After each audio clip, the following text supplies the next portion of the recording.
তোমাদের উদ্দেশ্যেই স্বামীজির এই আহ্বান। স্বামীজি বিশ্বাস করতেন তোমরা যারা আজকে কিশোর, যুবক, যুবতী, তোমাদের মধ্যে অসীম শক্তি রয়েছে, ক্ষমতা রয়েছে। একটু আগে দেখলে তো যে স্বামীজি আয়ারল্যান্ড থেকে একজন বিদেশিনীকে এনেছিলেন। তার নাম কি ছিল, কে বলতে পারবে? ঠিক, তার আগের নাম কি ছিল?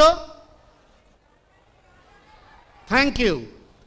তাকে একটি চিঠি লিখছেন স্বামীজি, মন দিয়ে শোনো, আমি জিজ্ঞাসা করব কিন্তু এরপরে। তাকে চিঠি লিখছেন স্বামীজি, হে মহাপ্রাণ, ওঠো জাগো, জগৎ দুঃখে পুড়ে খাক হয়ে যাচ্ছে, তোমার কি নিদ্রা সাজে? এসো আমরা ডাকতে থাকি, যতক্ষণ না নিদ্রিত দেবতা জাগ্রত হন, যতক্ষণ না অন্তরের দেবতা বাইরের আহ্বানে সাড়া দেন। জীবনে এর চেয়ে বড় আর কোনো কিছু আছে? এর চেয়ে মহত্তর কোনো কিছু আছে? নিবেদিতাকে স্বামীজি লিখছেন।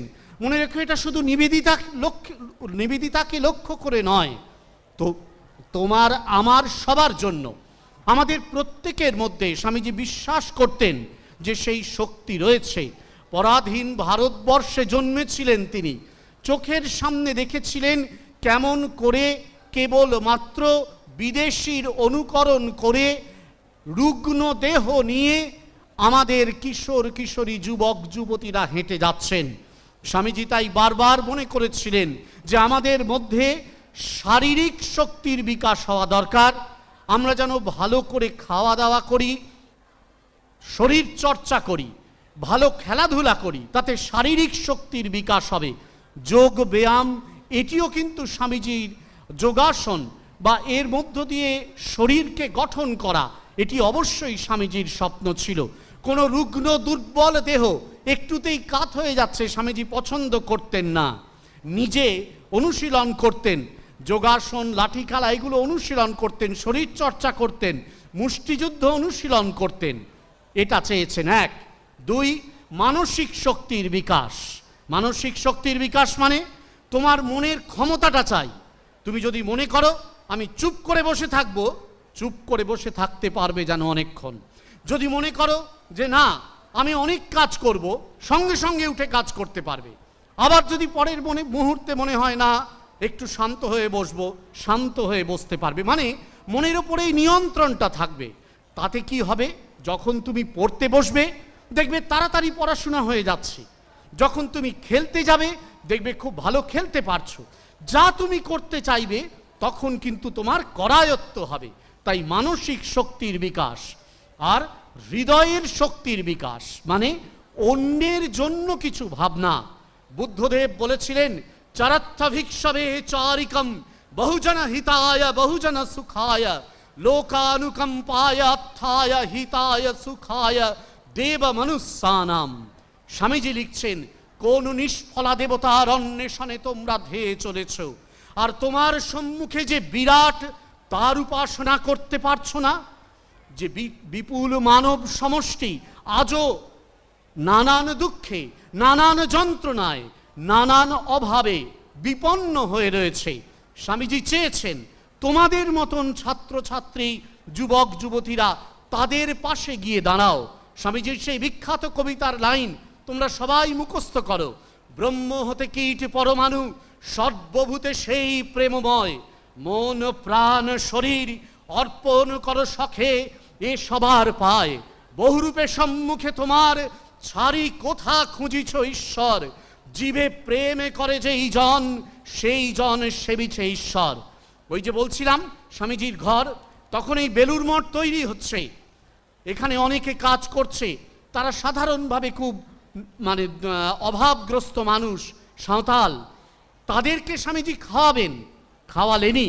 কিন্তু খাওয়ানোটা বড় কথা নয়, তারপরে কি বললেন জানো? অসম্ভব সুন্দর মর্মস্পর্শী কটি কথা। স্বামীজি বলছেন তাদের খাওয়ানোর পর আজ আমার নারায়ণের ভোগ দেয়া হলো। মানুষকে খাওয়াচ্ছেন না তিনি, নারায়ণের ভোগ দেয়া হলো। যে দেবতা মন্দিরে আছেন, মসজিদে আছেন, গির্জায় আছেন, সে দেবতা সবার মধ্যে ছড়িয়ে আছেন। স্বামীজি লিখছেন একটি চিঠিতে, তোমরা যাকে মানুষ বলে ভুল করো, আমি তাকে ঈশ্বর বলে উপাসনা করি।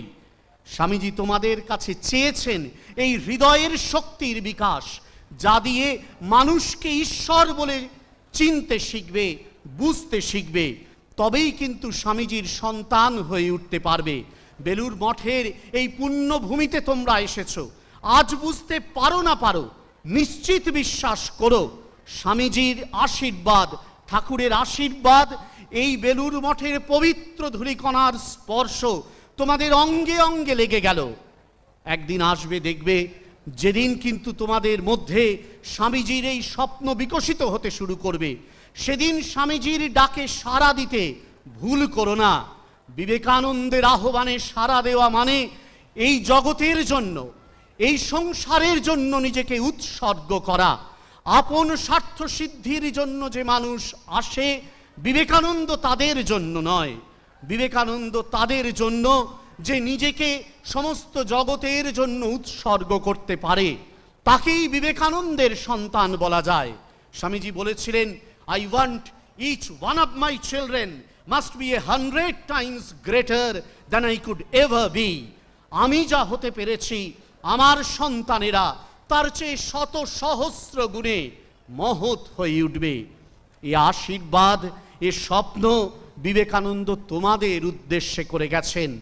একটি অসাধারণ কবিতায় লিখেছেন শেষে, সাথে তব ক্রান্তদর্শী দূরদর্শী যারা, সাথে তব ভগবান সর্বশক্তিমান, আশিস ঝরিয়া পড়ুক শিরে তব মহাপ্রাণ, সত্য হোক শিব হোক সকলই তোমার।